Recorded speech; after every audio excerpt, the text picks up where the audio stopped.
This Torah class is brought to you by TorahAnytime.com. Baruch haba, welcome everyone. Parshas Yisro, Parsha of Chabos HaTorah. The Gemara Masechta Shabbos on Daf Pei Ches Amud Beis gives us an account of when Moshe Rabbeinu went upstairs to get the Torah. Moshe Ola Lamoraim, right? It's a new song, I think. Moshe Ola Lamoraim. When Moshe Rabbeinu went up to Shamayim, says the Gemara, the Malachi Asharei said to the Rebbeinu Shalom, what's this human being doing here? Ma liyilud isha beinenu. What is this flesh and blood doing here? So Hashem said, what do you mean what he's doing here? He came to be Makabel the Torah. So Hashem said, this treasure, the Malachim said to Hashem, you have this treasure for 974 generations before the world was created. Because we say every morning in davening, we say a pasuk in Divrei Hayamim, Davar Tziva Le'elef Dar, that the Torah was given in the 1,000th generation. The question is, the Torah wasn't given in the 1,000th generation. The Torah was given in the 26th generation. Moshe Rabbeinu was the 26th generation. So the Gemara feels that it is our tradition. The Torah was given in the 26th generation, but Hashem had the Torah 974 generations before the world was created. So the Torah, in fact, was given in the 1,000th generation. So Malachim said, this is your most prized possession. This is your great treasure. You're giving it to Basar Adam. You're giving it to mankind. So Hashem says to Moshe, Moshe, you give them an answer. You respond. Now, the Gemara says that the Taino, the Malachi Ashares, is actually a pasuk in Tehillim in Parshas. You have it on your sheet number 2. In Parshas in Tehillim, the Malachim say, Hashem Adonenu ma'adir shimcha b'chol haaretz. Hashem our master, how powerful is your name in the whole world. Tinohoidcha al hashamayim. Give your honor to the heavens. In other words, keep it upstairs. What are you doing giving the honor, giving the Torah downstairs? Keep the Torah upstairs. This is the Taina of the Malachi Ashares, Tinahoidcha b'ashamayim. Tinahoidcha al hashamayim. So Moshe Rabbeinu says to Hashem, look, I'm afraid to respond to the Malachim. I'm afraid they're going to burn me with the fire of their breath. So Hashem tells Moshe, grab a hold of the Kisei HaKavod, and that will give you the impetus, the confidence to be able to respond to the Malachi Asharis. So Hashem tells Moshe, go for it. So Moshe says the following. He says to the Malachim, but then he turns to Hashem, he says, Hashem, what does it say in the Torah? Maksiv ba. Hashem says, I am Hashem your God who took you out of Mitzrayim. So Moshe turns to Malachim, did you do time in Mitzrayim? Were you enslaved to Paroi? And Moshe then turns to Hashem, Hashem, what else does it say? Hashem always says, don't have other gods. So Moshe says to Malachim, don't have other gods. Yeah, we're not on, right? Don't have other gods. What do you mean, what do you mean don't have other? Do you, Malachim, live among the nations of the world that you're tempted by Avodah Zarah? This is not something that's shaykh to you. Then you have another pasuk. Hashem says, Zachar Yom HaShabbos L'Kadshay. Moshe says to Malachim, do you work 6 days a week that you need to rest on Shabbos? It says, don't swear in Hashem's name in vain. Lo'isisa Shem Hashav. Do you do business that you're tempted to swear in vain? It says, honor your father and mother. Do you have a father? Do you have a mother? So it says, don't steal, don't kill, don't commit adultery. These are not things that are shaykh to you. And therefore, bottom line is, Moshe Rabbeinu prevailed over the Malachim. That's why, and if you look in Parshas in Tehillim, on the pasuk, Hashem Adonenu ma'adir shimcha b'chol haaretz, actually very interesting, in Parshas in Tehillim, you find that phrase 2 times. You have in pasuk Beis, Hashem Adonenu ma'adir shimcha b'chol haaretz, where the Malachim say to Hashem, Hashem, you're so great. And the last pasuk in the parak, Hashem Adonenu ma'adir shimcha b'chol haaretz. But the first time, the Malachim follow it with the Taina, Tinohoidcha b'ashamayim. Give your glory in the heavens. The second time they don't make that Taina. Why? So the Gemara explains, because after Moshe Rabbeinu said that these mitzvahs are not shaykh to you, so the Malachim they gave up. They gave in to Moshe Rabbeinu, and they said, you know what, you're right, the Torah belongs to mankind. So what we would like to discuss this evening is, what was the Havamina of the Malachi Asharis? Did the Malachim really think that the Torah should be given to them, that they're more connected to the Torah than Basar V'Dam, than man? I mean, what was the Havamina of the Malachi Asharis? They don't have a father and mother, They don't have a body. They never went down to Mitzrayim. What exactly was the taina of the Malachi Asharis? So there's a famous piece of the Beis Halevi who explains that a very well-known idea that the Torah consists and is comprised of two parts. You have the Torah Shebachsav and the Torah Shebal Peh. You have the written law and the oral law. The primary part of the Torah Shebal Peh are the Yud Gimel Midos Shator Nidreshes Behem. Right? We say every morning Shmuel Omer, Yud Gimel Midos Shator Nidreshes Behem. You have 13 hermeneutic principles of exegesis in English, right? The 13 Midos Shator Nidreshes Behem. You have Kal V'chomer, you have Gzeir Shava, you have Klal U'Prado Klal, you have Davar Hayotzah Min HaKlal. You have 13 Midos with which the Torah is expounded, and based on these principles, you could have chidushim, you could have new halachos, you extrapolate from one case to the next, and really, it's not up to Hashem how these principles are used. It's up to Bezdin Shamata. Whatever the Chachmei Yisrael decide downstairs, in Shamayim, they're maskim to the decision of the Bezdin Shamata. In other words, the Torah was not given to the Das Elyon. In other words, Hashem does not decide the ultimate halacha. The ultimate halacha is decided by man, decided by the Chachmei Yisrael. So the Malachim felt, if ultimately the Torah is decided by Seichel, then why give the Torah to man?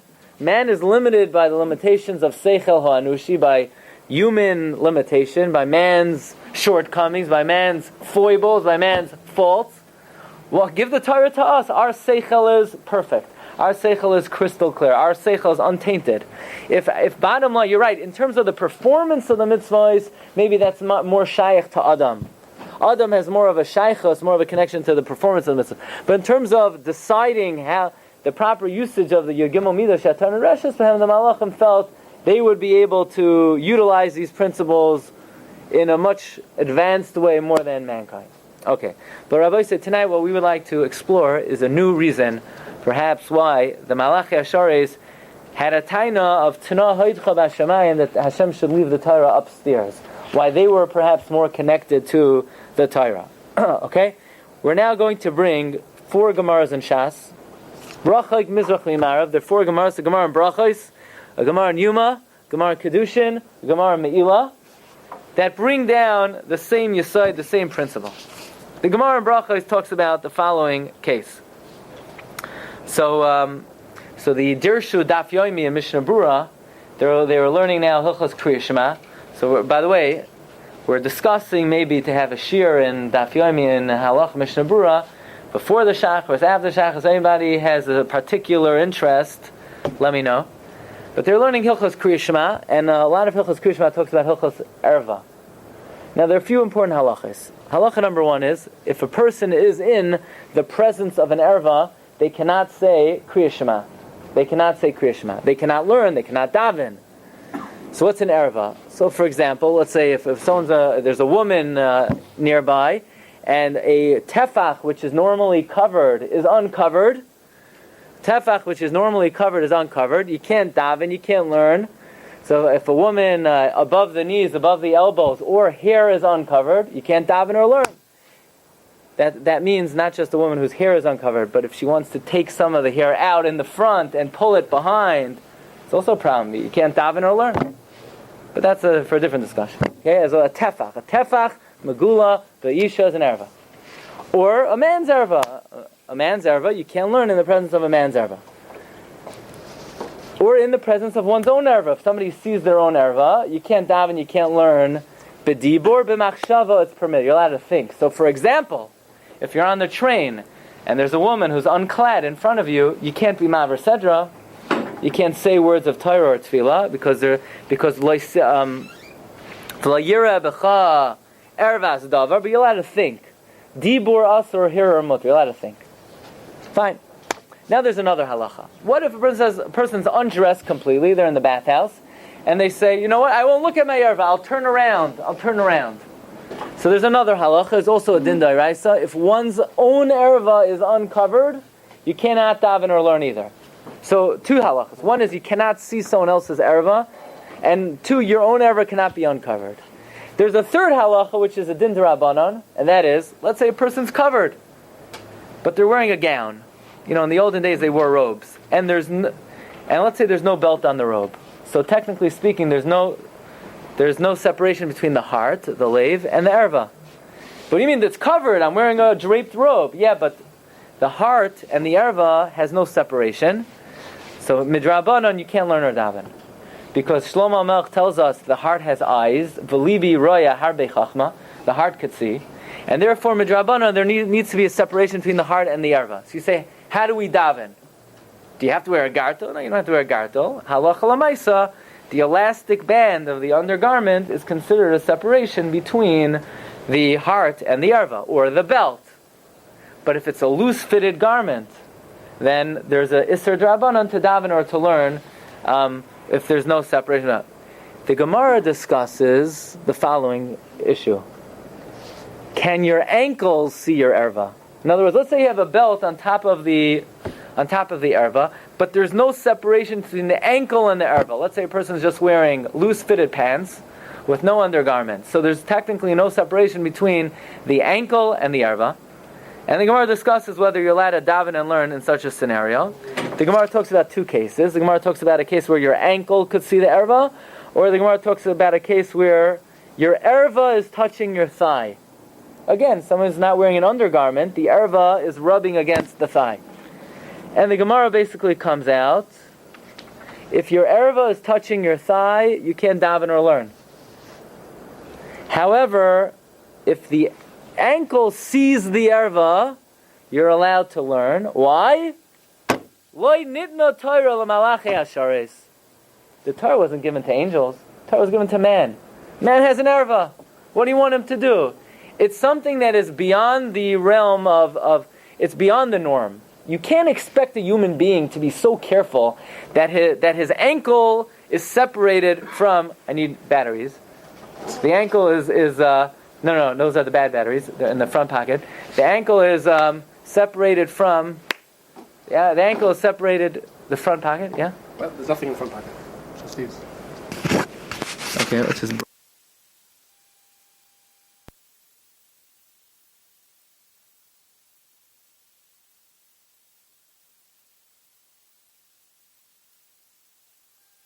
Okay, the ankle, you can't expect that from a human being, yeah? In other words, it's something beyond a human being's, it's too hard. Basically, the Gemara says it's too hard for a human being to be careful, and therefore the halacha does not mandate it. It almost sounds like if the Torah was given to malachim are like superhuman, they could be careful in the minutia, even in impossible scenarios. So then we could demand that from a malach. But you can't demand that from a human being. The Torah was not given to angels. I'll give you another example, okay? By the way, this shiur might not be for a general audience, some of the things we're going to discuss, but what can you do? Now we're going to talk about, now that we talk about erva, we're going to talk about soya. Okay, soya. Soya is also, erva and soya make up pretty much a good chunk of Chelek Aleph of Mishnah Berurah and Masechta Brachos. Soya is excrement, feces, okay? Halacha is, if you're in the presence of excrement, of gedolim, the halacha is, you can't learn or daven. What are the parameters? Basically, if it's in front of you, even if it's a mile away, if you could see it, you can't daven or learn. If it's behind you, you need to distance yourself 4 amos from where the smell stops. However, what if the tzaya is on your body? So there's a shita, if the tzaya is on your body, it's much worse, you can't daven or learn. Others say you can. But now we're going to discuss tzaya b'makayma. Tzaya b'makayma means the person did not clean himself properly. The halacha is, says the Gemara in Yuma Daf Lamed number 6, if there is tzaya in its place, you didn't do a good job, you can't say Shema. So the Gemara asks, what's the case? If it could be seen, in other words, it's just there, and if somebody would be there, they could see it, obviously you can't say Kriya Shema. Elamai, the tzaya is so microscopic that nobody could see it. What do you want from the guy? The Torah was not given to Malachi. It shows what you want the guy to take like a scrub brush and bring a 409 spray and clean himself until the guy tried his best. He did his best. He did the best job he can. What do you expect the guy to do? The Gemara says, "Loi nitno toil malachi hashos." What are we going to start doing? that the guy has to spend 3 hours every. So Gemara says we're talking about a specific scenario where when the person is sitting, it cannot be seen. Excuse me, when the person is standing, it can't be seen. When he's sitting, it could be seen. Because when a person sits down, that area opens up and it's more apparent. Okay? So Gemara says that case is the case where even a tiny bit is usher. But again, what the Gemara is saying is that if the excrement is so minute that it can't be seen, then you can't hold the person, you can't say, oh, you can't daven, you can't learn. Well, what do you want from he's not a malach? If the Torah is given to malachim, they could clean like nobody's business. They could do a perfect job. But as a human being, what do you want from the guy? What do you want from the guy? By the way, once we're on the topic, the Mishnah Berurah says that in order to determine that a person is sufficiently clean, water is required. Okay? But presumably the person did as good of a job as he could. If it's so minute it can't be seen, says the Gemara, Loi nitna Torah l'malachei hasharis. That's the second scenario. Third scenario. You have kohanim. Kohanim are wearing big day. Any kohanim here today? 2 kohanim. Wow, good percentage. Kohanim, they wear big day kahuna. Now, big day kahuna is hektish, right? You can't be nene from hektish. If you're nene from hektish, you're moyel behektish. And isser me'ilah. You're not to derive benefit from the possession of hektish. Yeah. So, what do you want the poor kohen to do? Imagine he works 9 to 5. What do you want? 5 o'clock. 4:59 and 58 seconds. So he's going to stand there so that when the clock hits 5 o'clock, he quickly rips off his big day kahuna. Well, he can't wear it for the extra 3 seconds. It's not humanly possible to wear the big day kahuna, and the second the avodah is over, he'll rip it off. So basically, the Gemara says he doesn't have to. The Torah is not given to angels. You can't obligate someone to do something that's not humanly possible. So basically, you have Machlokes Rashi and the Rambam. If I'm not mistaken, Rashi holds the kohen takes it off as quickly as he can. At 5 o'clock, he gets undressed. It doesn't mean he has to get an atomic clock, and the second it is, he rips. He takes it off. But then for 3.5 seconds, he's wearing big. What can you want? He's not a malach. According to the Rambam, you could wear it the rest of the day. But it's mashma from the Gemara that if the Torah was given to malachim have no problem. 5 o'clock comes, they'll supernaturally fly out of their garments, and they won't have to come on to this leniency. Fourth case, fourth Gemara in Shas. Okay, there are 4 times in Shas. You walk out of here, someone stops you on the corner. How many times in Shas does the Gemara say Lo nitna Torah l'malachei hasharis? You'll know 4 times. Fourth case, when they built the walls of the Beis HaMikdash, they did not use the property of hektish. They used profane money, regular money. Why? So Gemara says in Me'ilah daf Yudal Amud Beis, Rav Papa Amar Hainu Taima Deboinin B'Chayil. Why do we build the Beis HaMikdash with secular property? Human beings, they can't stand straight. You ever talk to somebody? Nobody stands perfectly straight. If there's a wall around, inevitably somebody's going to end up leaning on the wall. So if there are people in the Beis HaMikdash, somebody's going to lean against the wall. I can't lean on the wall. You're making use of hektish. Stand straight. No, he's not an angel. You can't expect a human being to be so careful. So therefore, since we cannot expect people to be so punctilious, so careful, therefore, says the Gemara, we build the walls of the Beis HaMikdash with chulin. Okay, so again, we see this idea that the Rebbeinu Shalom has a certain flexibility with human beings, and he does not demand absolute carefulness in situations where it's not really humanly reasonable. Let's talk about where this concept plays a role, halacha l'maisa, contemporary cases. Okay, the famous Aruch HaShulchan. Aruch HaShulchan is talking about vinegar. How's vinegar produced? Some kind of bacterial fermentation, where through the use of microscopic organisms, it creates a certain process. If you look at a magnifying glass, you'll see billions of creatures in it. And there was someone who wanted to say you can't eat vinegar unless you strain it, unless you filter it. Says Aruch HaShulchan, what are you talking about? How's that possible? He says, I heard, Shebechol mina, this is Aruch HaShulchan in Yaredeas and Peidalid, on the 4th line, number 9. Shamati Shebechol mine mayim, all water in the world, uveyichod b'mei geshamim, especially in rainwater, moli bruim dakim. It's full of microscopic creatures, she'ena ayin yichol l'rois, and that is not able to be seen by the naked eye. He says, well, how could you drink water? It's filled with microorganisms that you can't see. The answer is, the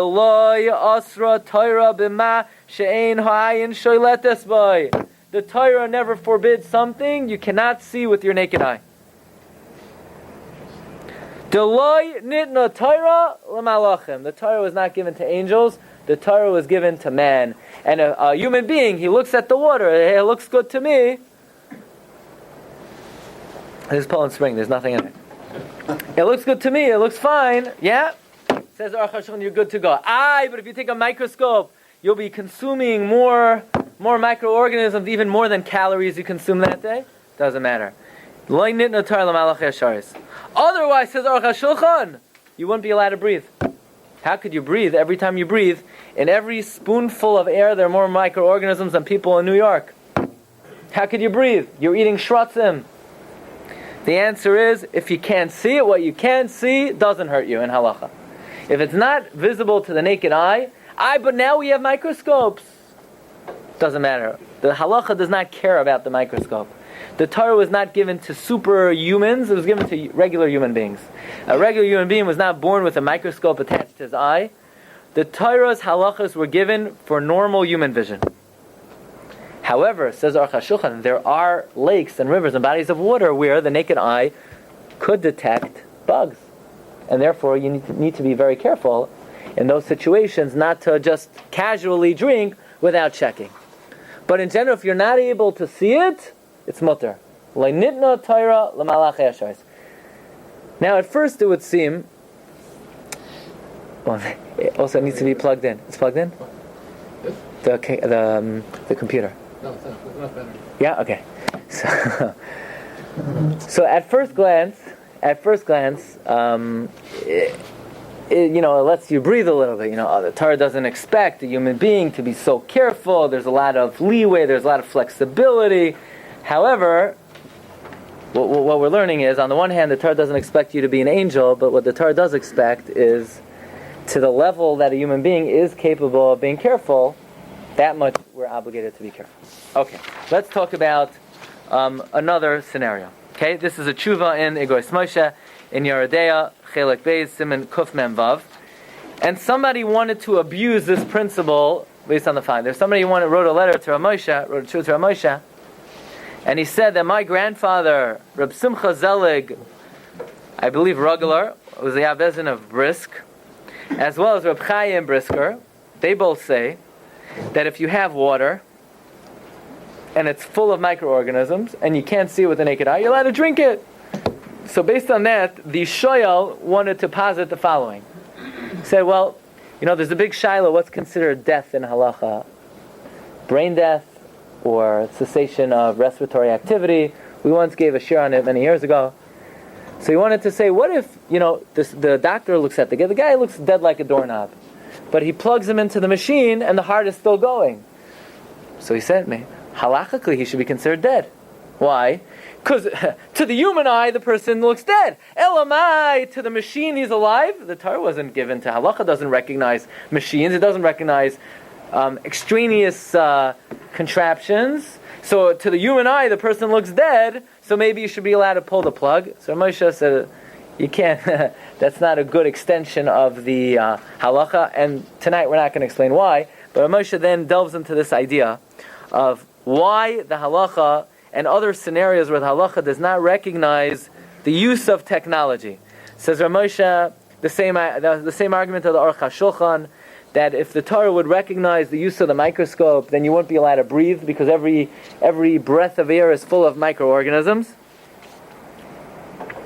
And then Rav Moshe says, look, if the Torah was so exacting a person, then you'd never be able to have tefillin, right? We know the halacha is tefillin, we're going to come back to this soon, has to be ribua.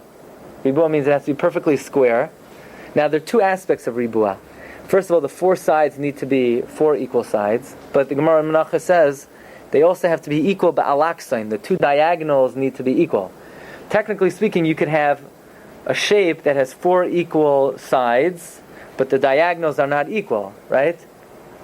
It's a diamond. A diamond has four equal sides, but the diagonals, one diagonal is long. So you need to have four perfect sides. You need to have the stitching square, and you need to have equal diagonals.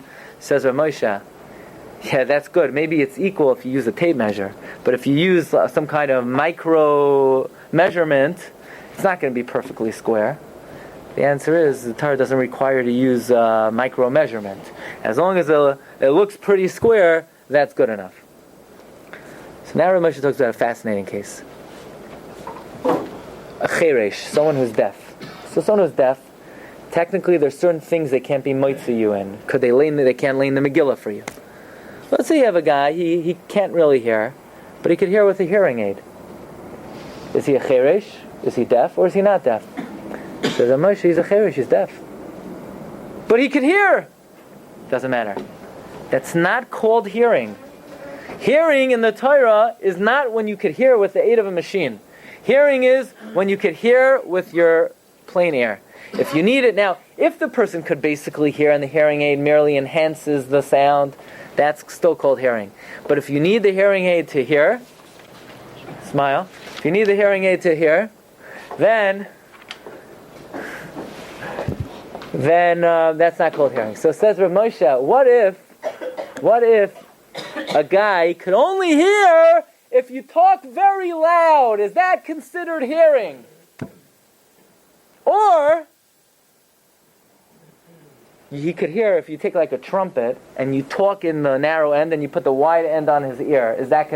Says Rav Moshe, both of those cases are considered hearing. Says Rav Moshe, what's the difference between a trumpet and a hearing aid? You're telling me if a guy could hear with a narrow end, a funnel, that's considered hearing. And if a guy could hear with a hearing aid, that's not considered hearing? Says Rav Moshe, let me tell you. If a guy could hear when you talk very loud, no, everybody's hearing is on a different level. Some people hear when you talk very low, and some people could only hear if you hear very loud. Nasata dvarach l'shiurin. There's no, as long as you could hear some form of decibel, some type of decibel, that's considered hearing. And even if you could hear with a funnel, says Rav Moshe, a funnel is still considered within the norm. Why? Funnels were always very available, and funnel is not considered an invention. It's not rocket science that if somebody has a hard time hearing, so you take a funnel and you talk in one end and they can hear on the other. That's not an invention.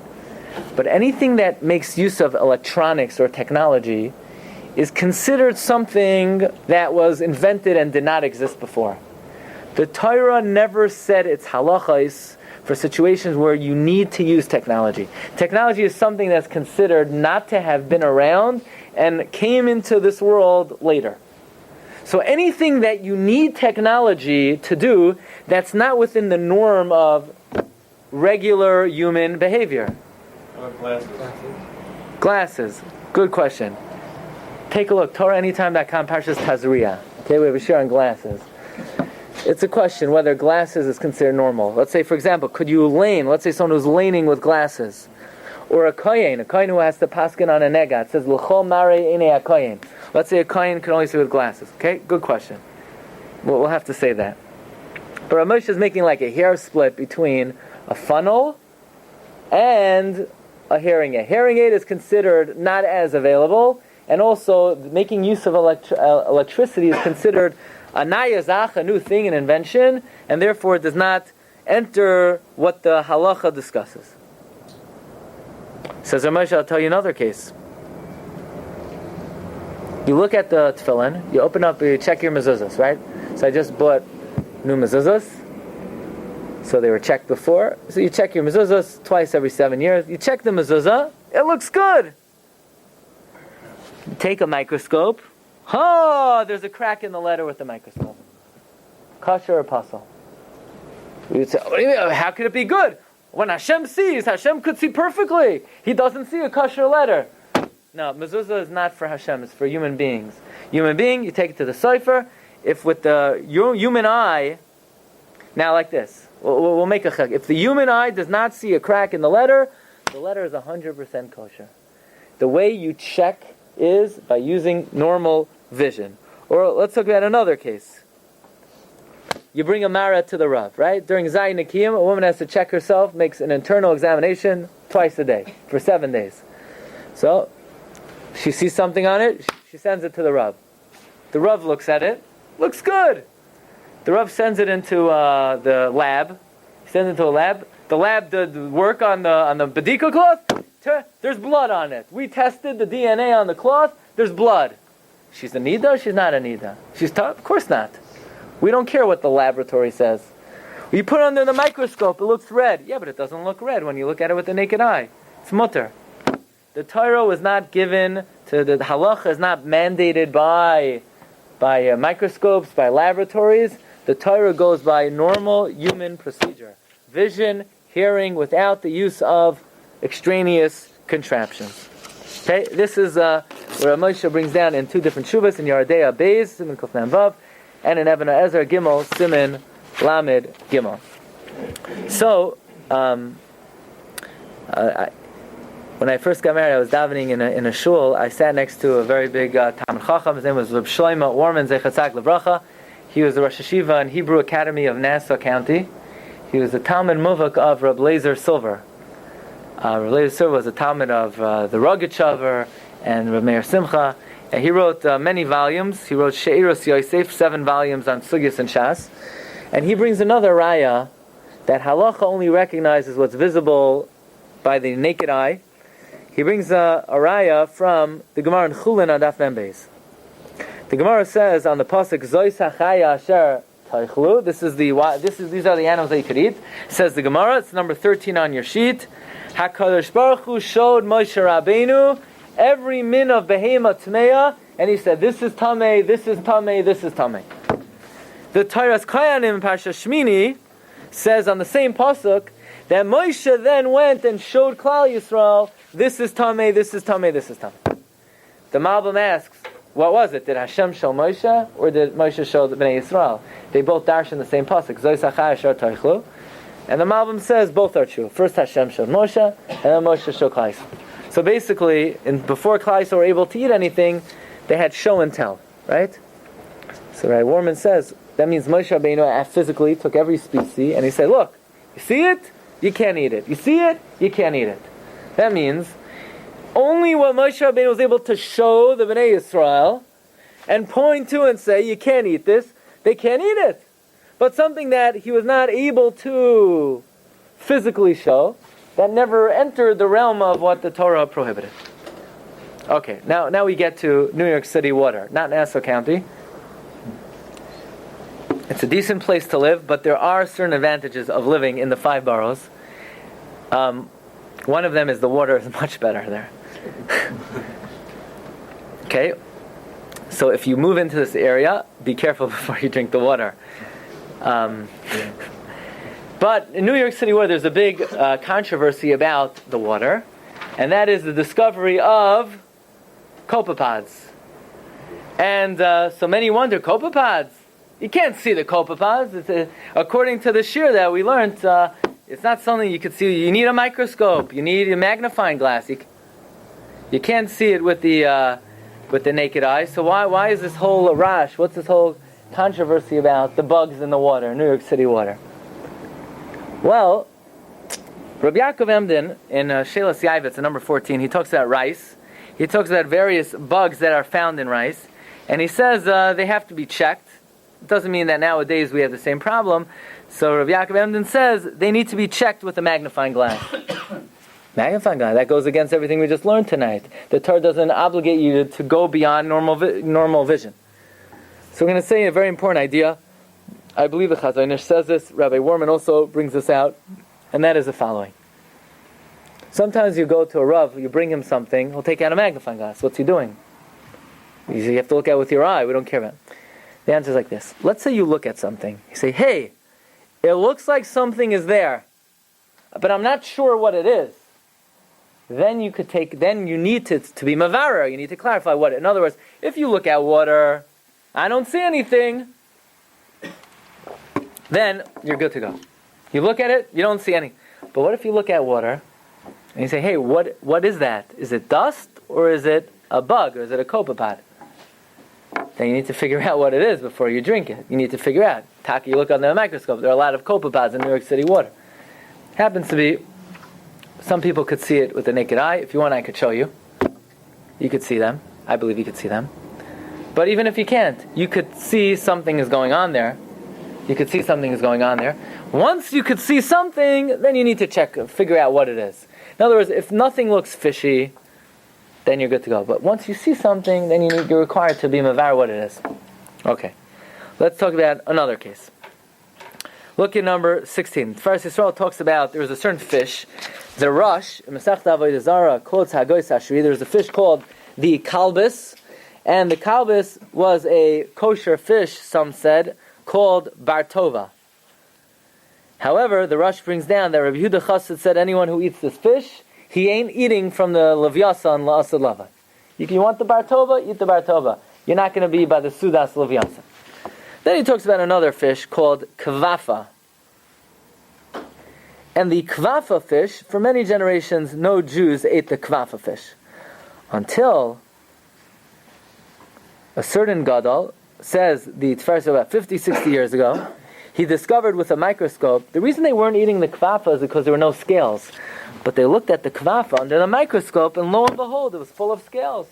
So a certain Gadol b'Yisrael paskin, eat the kvafa, however, eskes not to hate. And many were up in arms against this psak. Tfarsa Yisrael said, not because the minhag had been not to eat it, because if it turns out it has scales, it's a minhag b'tos. It was a mistake.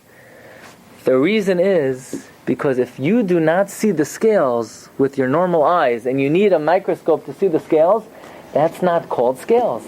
Scales is something that you could see. If you can't see it, unless you look at it with a microscope, that's not called seeing. And therefore, the Parshas Yisro says, puzzle. Okay, let's go back to the tefillin, right? The Gemara says that in Menachos Daf Lamed Hey, tefillin have to be number 17, meruvas, they have to be squared. Halach l'Moshe Sinai, the stitching has to be squared, the diagonals have to be perfect. Comes the Madane Yomtiv. Madane Yomtiv is on the Perushim on Hilchos Katanos Hilchos Tefillin. He said, look, bottom line is, Hayodea she'ef shalasa shumru b'diyak. Your tefillin will never be perfect. It's not possible. Any mathematicians here? No. This morning I asked the question. This guy, he was. According to the Gemara, in order to have a square, then what are the diagonals? So let's say if each side of the square is 1 inch, who's going to tell me how long is the diagonal? What is it called? Pythagorean theorem. 1 squared plus 2 squared, a squared plus b squared equals c squared. So if 1 squared is 1 plus 1 squared is 1, 1 plus 1 equals the square root of 2. That's what the Gemara says. But the Gemara doesn't quite say it like that. The Gemara says that if you want to know what the diagonal is, it's 1 and 2/5. What's 1 and 2/5? 1.4. But what's 1 squared plus 1 squared? What's the square root of 2?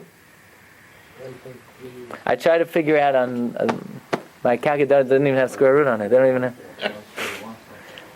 But if you use your head, it's 1.41414. It's infinity, right? 1.414.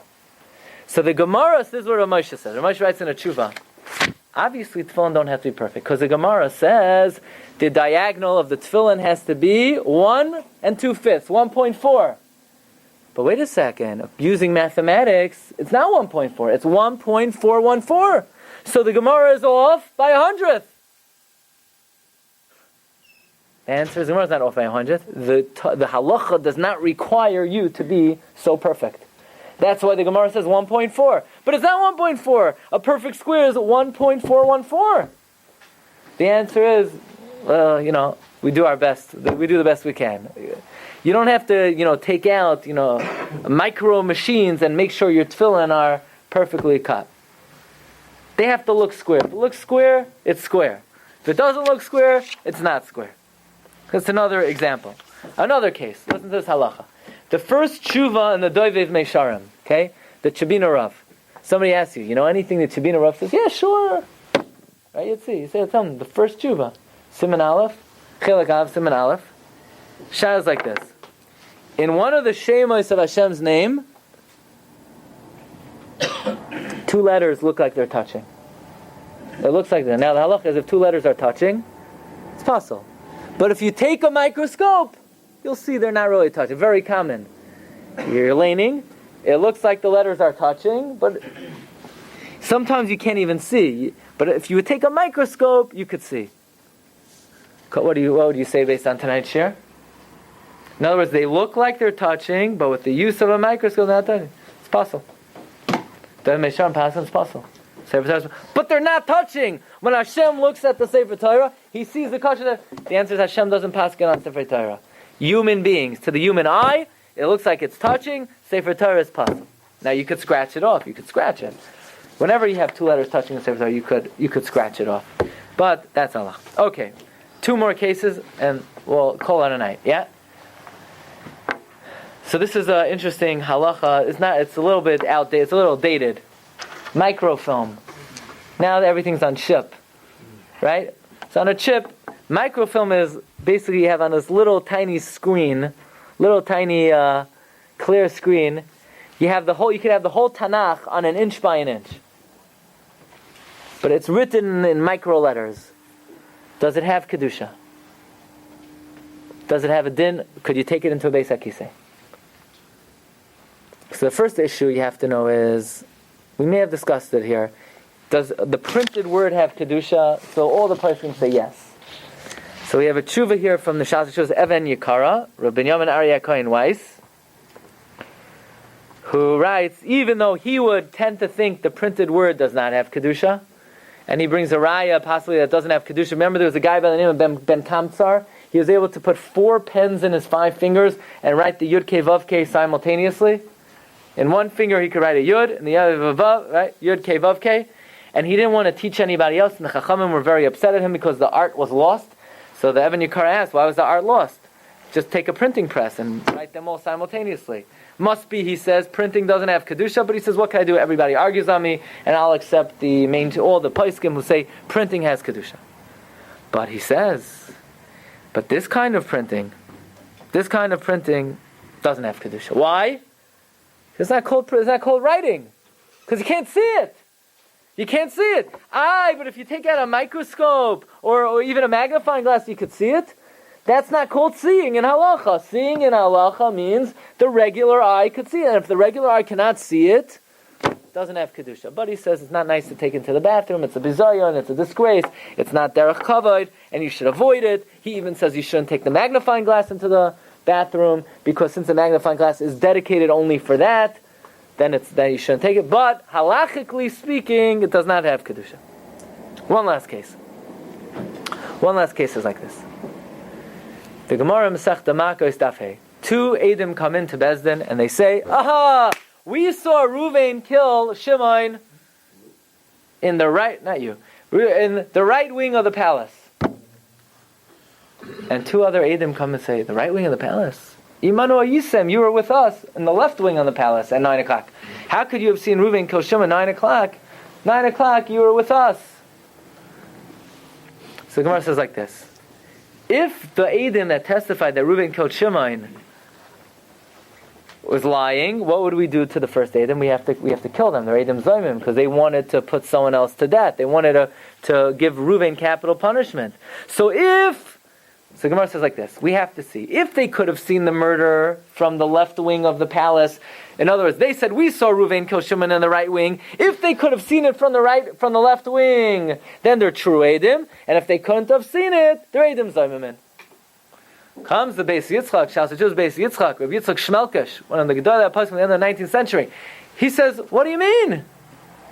Even if they couldn't have seen it from the left wing, but they could have seen it with binoculars. So just because you can't see anything in the right wing, but maybe they saw it with binoculars. You have a raya from this Gemara. that if two Eidim come and say, we saw Reuben kill Shimon, but we saw it with our binoculars, it's not admissible evidence in Beis Din. Because halachically, seeing with binoculars is not called seeing. Not admissible. Not admissible. Circumstantial. That's not re'iyah. Why? That's the yesod we're learning tonight. It's a Gemara that appears 4 times in Shas. That's why it's soya b'mekayma. If you can't see it, it's not a problem. That's why the kohanim don't rip off their big day kahuna. That's why the walls of the Beis Hamikdash are made from chulin. That is why akeva yiroya es ha'erva is mutter. We're not malachi asharis. We're not heavenly angels. We can only do the best we can. We have to do the best we can. We need to be zohir and punctilious in halacha as humanly possible, but there is a certain threshold that above and beyond that, the Rebbe does not. So it could be, we're just going to suggest that the Taina of the Malachi Ashares, give us the Torah, was not only like the Beis Halevi was saying, that the Malachim are more suitable to be deciders of the applicability of Yud Gimel Midah Shatar Nidreshes Bahem, but even in terms of performance of mitzvahs, the Malachim say, look, Rebbeinu Shalom, human beings are limited, they're capped. There's certain things they can't perform perfectly. If you give us tefillin, the Malach Asher said, we'll have perfect ribuah, micromillimeter squares. When our cleaning, we'll do the best job ever.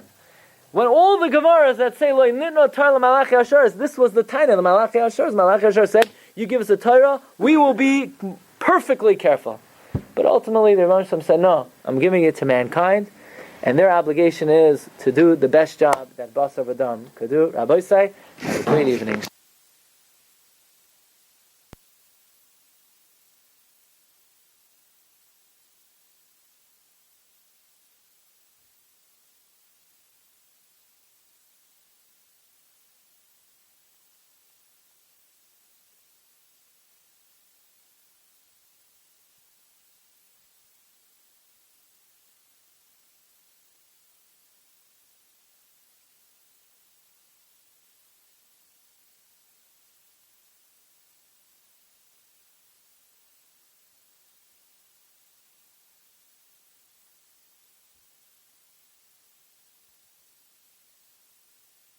You've just experienced another Torah class brought to you by TorahAnytime.com.